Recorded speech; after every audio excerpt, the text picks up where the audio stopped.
Chapter 4 Plots and Schemes. The sun was high in the sky, and Caliban was hiding from Prospero. He chewed on a piece of raw fish and grumbled to himself. The bush where he was lurking trembled with each moan. "Come out, you wretch!" Prospero called. "There's still work to be done." "No," came the growling answer. "I must eat my dinner." "Come out, or I'll see that you suffer with cramps tonight." Caliban darted from the bush on all fours and snarled. "Why should I work? This island's mine. I was here first with Sycorax, my mother. You took it from me." "There's work to be done," said Prospero impatiently. "We need more wood." Caliban lowered his head and pawed the ground.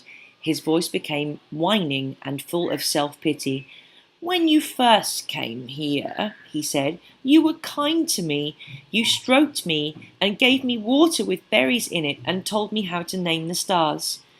"And how did you repay my kindness? How?"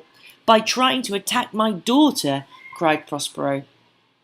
Caliban shook his heavy head from side to side and ignored this.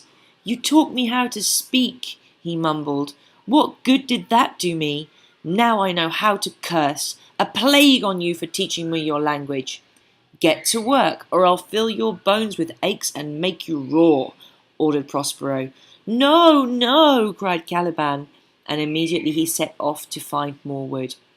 As he went, his grumblings faded, and the air was filled with sounds of bells and chimes, and soft voices singing.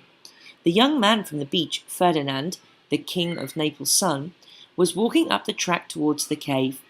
He moved as if in a dream, looking all around him to see where the singing was coming from. He saw nothing, of course. It was Ariel who made the music, and he was now invisible. Prospero drew back to see the shadows of the cave, and called Miranda to come and see.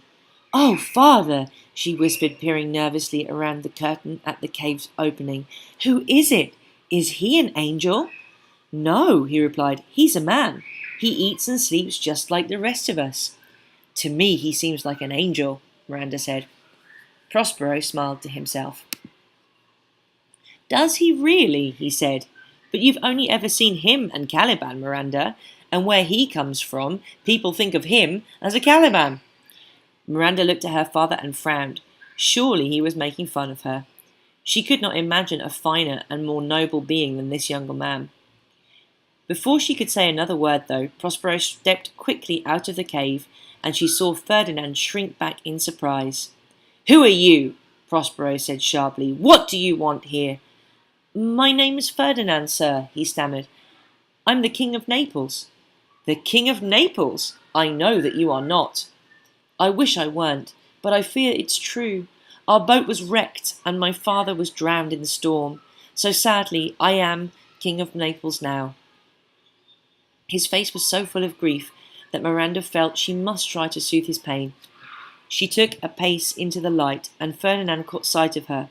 For some moments he stood there staring in silence, as if she dazzled him.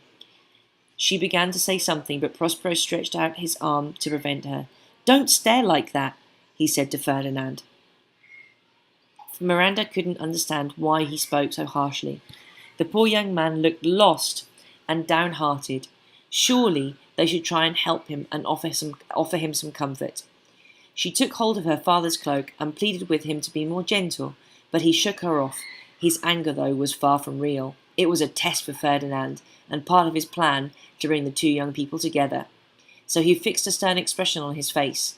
"If you can behave yourself properly," he told Ferdinand, "you may stay with us, but I warn you, you must work for your keep."